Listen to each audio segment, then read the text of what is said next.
എനിക്ക് IPS ഇല്ല, പറഞ്ഞു വരുമ്പോ സാറിന്റെ അത്ര നക്ഷത്രവും ഇല്ല. പക്ഷേ 15 വർഷത്തെ സർവീസ് കൂടുതലുണ്ട്.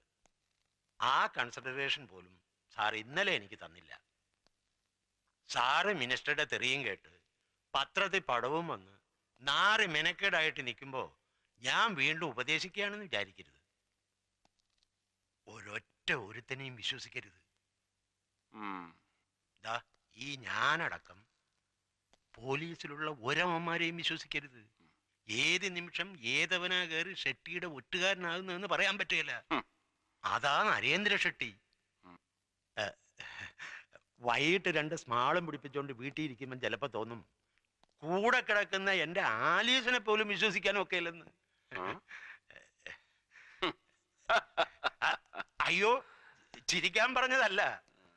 ഷെട്ടിയുടെ കാര്യം വരുമ്പോ പോലീസിലുള്ള ഒരുവന്റെയും ബെമ്പളമാരെ വിശ്വസിക്കാനും ഒക്കെയല്ല എന്നാ ഞാൻ പറഞ്ഞതിന്റെ അർത്ഥം. എല്ലാവരുടെയും കാര്യം എനിക്ക് അറിഞ്ഞൂടാ, പക്ഷെ ആലീസിനെ വിശ്വസിക്കാൻ കൊള്ളുകയല്ല, തീരെ കൊള്ളുകയല്ല. അല്ല, മൊത്തത്തിൽ പറഞ്ഞപ്പോ ഒരു താളത്തിനങ്ങ് പറഞ്ഞെന്നേ ഉള്ളൂ.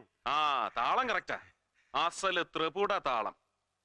ആലീസ് കള്ളി തന്നെയാ, പരമ പെരും കള്ളി. ഭർത്താവില്ലാത്ത നേരം നോക്കി സന്ധ്യമയക്കത്തിന് ചെറുപ്പക്കാരനും കാണാൻ കൊള്ളാവുന്നവനുമായ പരപുരുഷനെ ഫോണിൽ വിളിച്ച് കിന്നരിക്കുന്നവളെ കള്ളീന്ന് മാത്രം വിളിച്ചാ മതിയോടോ ജോൺ വർഗീസേ? പോരാ, അതാ ഞാൻ പരമ പെരും കള്ളി എന്ന് വിളിച്ചത്. അതെന്നാ സാറേ വീട്ടിൽ ഇരിക്കുന്നവരെ കുറിച്ച് ഒരുമാതിരി മൊനവച്ച മറുഭാഷ പറയുന്നേ? ഈ ആലീസ് നല്ല ഉരുപ്പടിയായിരിക്കും, ഏത് ഷെട്ടിക്കും പറ്റിയ അസല് മുതല്. സാറേ ദേ ഒരുമാതിരി പൂവമ്പഴ അണ്ണാക്കി തള്ളി വർത്താനം ഉണ്ടല്ലോ, അത് എന്നോട് വേണ്ട.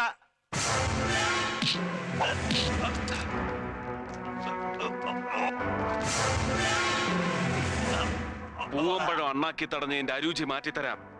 Feel the taste of your blood and brain. തലച്ചോറ് പിളർന്ന് അണ്ണാക്കിൽ ഇറങ്ങുന്നതിന്റെ സുഖം അറിയണോ തനിക്ക്?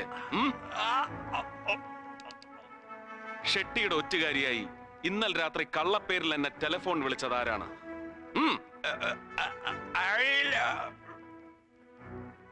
ശർമ്മ.